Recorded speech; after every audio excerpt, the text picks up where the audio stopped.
7वीं सदी में मिस्र रोमन बजंतीनी सल्तनत का एक निहायत कीमती और अहम सूबा था।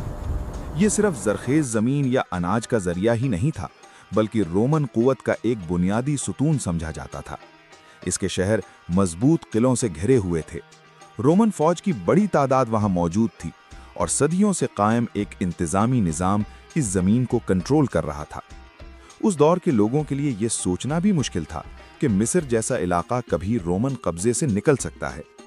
लेकिन तारीख ने एक नया मोड़ लेना था, और ये मोड़ आया हज़रत उमर बिन ख़त्ताब रज़ी अल्लाह तआला अन्हु के दौरे खिलाफत में, एक ऐसे हुक्मरान के ज़माने में जो सिर्फ फतूहात के लिए नहीं बल्कि इंसाफ, एहतियात और जवाबदेही के लिए भी मशहूर थे। मिस्र की इस मुहिम के मरकज़ी किरदार थे हज़रत अमर बिन आस रज़ी अल्लाह तआला अन्हु, एक तजर्बाकार सिपहसालार, दाना सियासतदान और दूर अंदेश कायद। उन्होंने मिस्र की स्ट्रेटेजिक अहमियत को बहुत पहले समझ लिया था। उनके नज़दीक मिस्र पर कब्जा सिर्फ एक और फतह नहीं होती, बल्कि रोमन कुव्वत की रीढ़ की हड्डी तोड़ देता और इस्लामी खिलाफत के लिए मुस्तहकम बुनियाद फराहम करता। मगर हज़रत उमर रज़ी अल्लाह तआला अन्हु इतनी आसानी से किसी मुहिम की इजाज़त नहीं देते थे।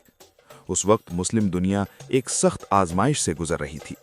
एक खौफनाक वबा ने शाम और गिरदो नवाह के इलाकों को अपनी लपेट में ले रखा था। इस वबा में हज़ारों मुसलमान वफात हो चुके थे, जिनमें तजर्बाकार सिपाही और मशहूर कायद भी शामिल थे। हज़रत उमर रज़ी अल्लाह तआला अन्हु को अपनी आवाम की ज़िंदगियों का गहरा एहसास था, इसलिए शुरू में उन्होंने मिस्र की मुहिम के हवाले से हिचकिचाहट का इजहार किया। लेकिन वक्त के साथ साथ मदीना तक नए हालात की खबरें पहुंचने लगीं। रोमन हुकूमत अंदरूनी कमजोरी का शिकार थी और मिस्र की मकामी आबादी, खासकर किप्ती ईसाई, रोमन जुल्म और मजहबी जबर से तंग आ चुकी थी।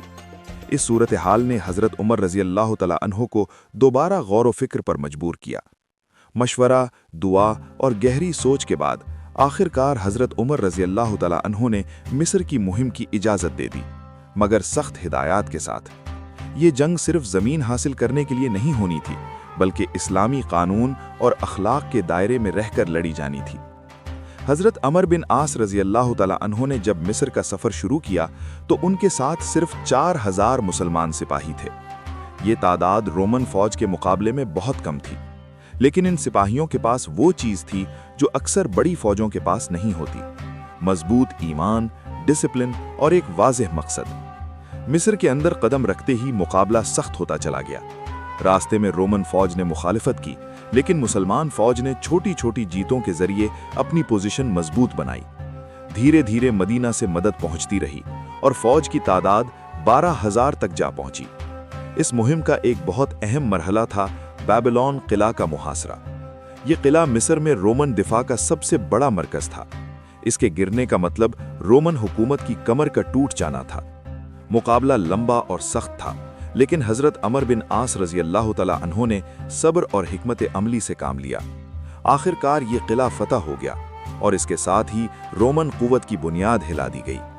बेबीलोन किला के बाद मुसलमान फ़ौज ने अलेक्जेंड्रिया का रुख किया, जो सिर्फ मिस्र का दारुल हुकूमत ही नहीं बल्कि पूरी रोमन दुनिया का एक अजीम मरकज़ था। ये शहर इल्म, तिजारत और सियासत का किला समझा जाता था। हज़रत अमर बिन आस रज़ी अल्लाह तआला अन्हु ने यहाँ सिर्फ तलवार पर भरोसा नहीं किया, बल्कि मुज़ाकरात और सियासी समझबूझ से काम लिया।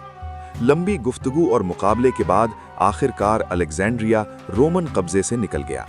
इस फतह के साथ ही मिस्र में रोमन हुकूमत का दौर ख़त्म हो गया। अब सवाल ये था कि नई इस्लामी हुकूमत का मरकज़ कहाँ हो। अलेक्जेंड्रिया, जो रोमन असरात से भरा हुआ था, हज़रत अमर बिन आस रज़ी अल्लाह तआला अन्हु के नज़दीक मुनासिब नहीं था। इसलिए उन्होंने एक नया शहर बसाया, फुस्तात। ये शहर सादगी, बराबरी और इस्लामी निज़ाम की अलामत बना। यहीं से मिस्र की इस्लामी हुकूमत चलाई जाने लगी। लेकिन मिस्र की फतह सिर्फ जंग और किलों तक महदूद नहीं थी। एक मशहूर वाक़या दरियाए नील से मुताल्लिक़ है। मिस्र के लोगों ने हज़रत अमर बिन आस रज़ी अल्लाह तआला अन्हु को बताया कि उनके यहाँ एक पुरानी रस्म है, जिसमें दरियाए नील के बहने के लिए इंसानी कुर्बानी दी जाती है। हज़रत अमर बिन आस रज़ी अल्लाह तआला अन्हु ने फ़ौरन इस रस्म को रोका और हज़रत उमर रज़ी अल्लाह तआला अन्हु को सूरत हाल से आगाह किया। हज़रत उमर रज़ी अल्लाह तआला अन्हु का जवाब तारीख़ में सुनहरी हुरूफ से लिखा गया। उन्होंने फरमाया کہ اسلام نے ایسی جہالت بھری رسموں کو ہمیشہ کے لیے ختم کر دیا ہے۔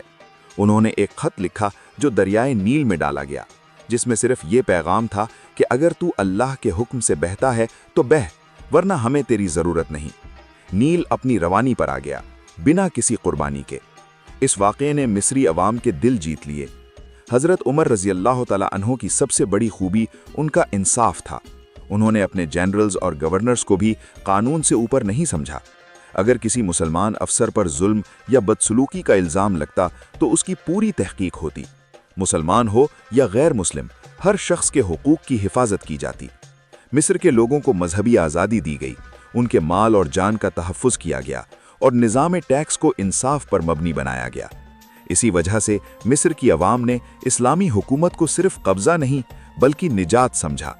اس طرح مصر رومن سلطنت کا حصہ رہنے کے بجائے اسلامی خلافت کا ایک مضبوط اور اہم رکن بن گیا۔